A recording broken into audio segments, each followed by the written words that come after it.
Okay, so very basic introduction to Sami people. Identity, a subgroup of the E ethnic minority. Okay, there's some background knowledge. If you want to know more, please ask me. Population about 90,000.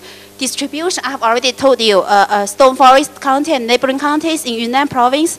Language, they have their own spoken language, and for the, they have their own script, which is this one. Okay, Sami E script.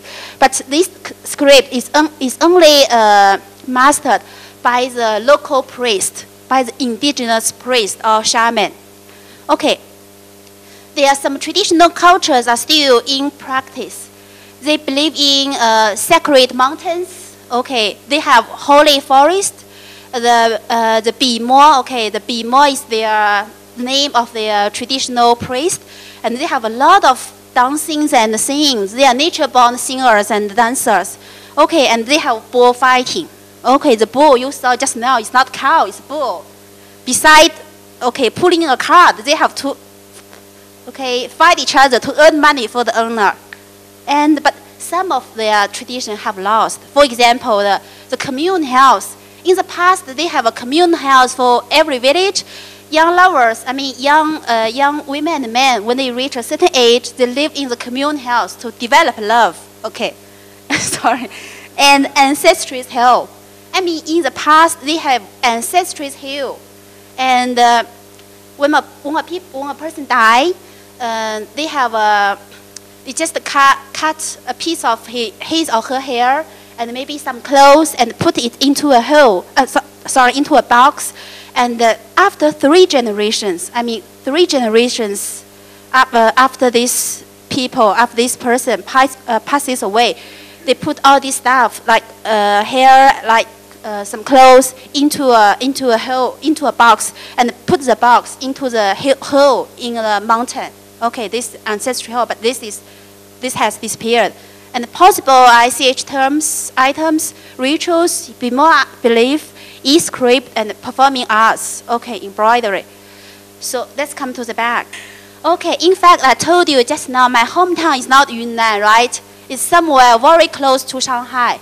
Okay, and it's a very big city. So when I was still a university student, at that time I didn't study anthropology. I know nothing about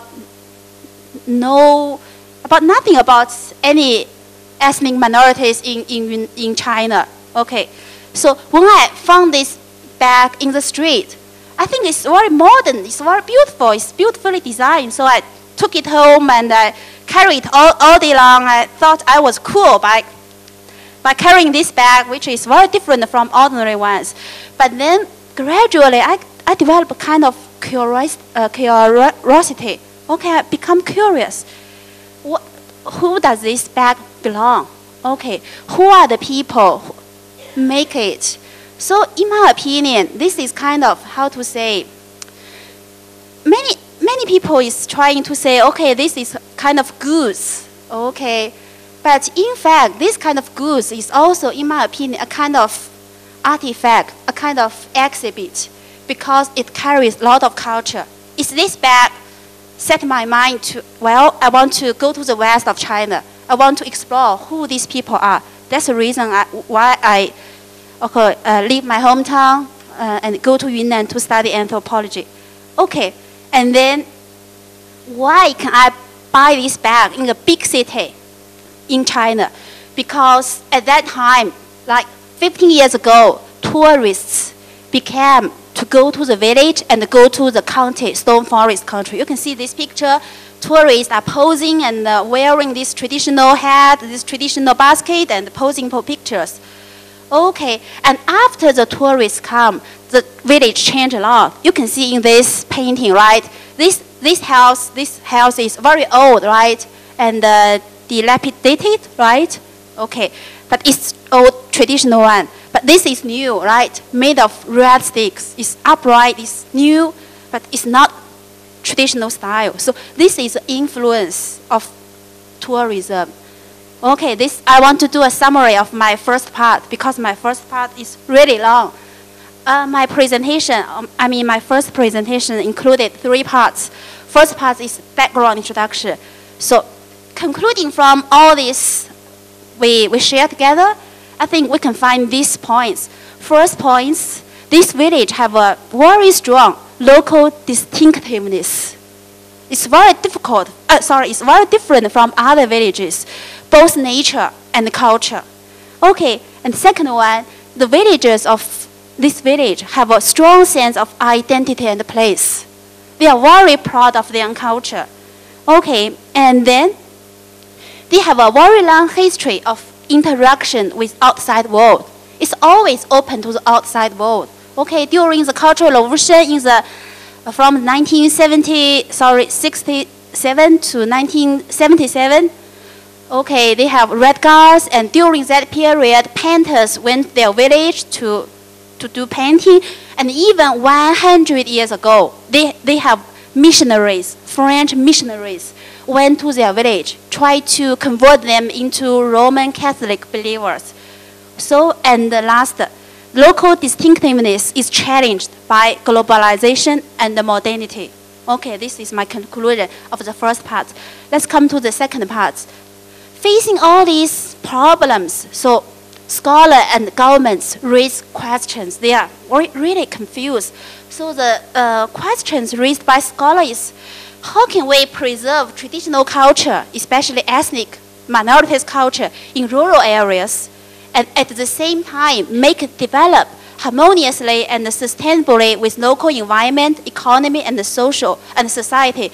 Under that background, I want to emphasize the background is globalization and modernity.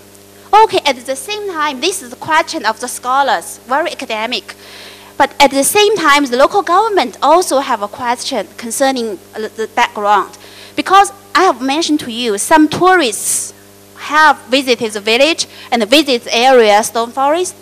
But you know, the village remains to be quite undeveloped or poor, in fact. Okay, and the whole county is not a rich county. So for the local government, their question is, they want to further develop local tourism, okay, to accelerate the development of local economy. So with these questions, second part will be a little bit hard because it's about theory, okay. With those questions, some scholars become to explore their, okay, their, academic explore. So there is one scholar, he raised the idea of ethnic, okay, ethnic, cultural, and ecological village. And in fact, this village, this professor is called Professor Yin Shaoting. He's anthropologist from Yunnan University. But his ideas is based on the ideas of eco-museum, which Professor Peter Davis will introduce more about to you tomorrow. Okay, so this is his definition about, let's just short it as eco-village. Okay, this is his definition about eco-village. Okay, eco-village is a development model. I want to call your attention. It's not eco-museum. It's a development model. Okay, the aim of the model is seeking ethnic culture and local culture conservation. Okay, and ecologically, socially, and economically sustainable development in rural areas, especially ethnic minority areas prone to the impact of globalization and modernity. Okay, this is a little bit hard, but I have bring some material for you. Later, if you are interested, you can share with me my material written by Professor Yin Shaoting in English. Okay. And then in practice, in 1949, they started, this idea was proposed to Ford Foundation. So they got the financial support from the Ford Foundation, and from 1998, they chose 5 pilot villages in different areas of the Yunnan province.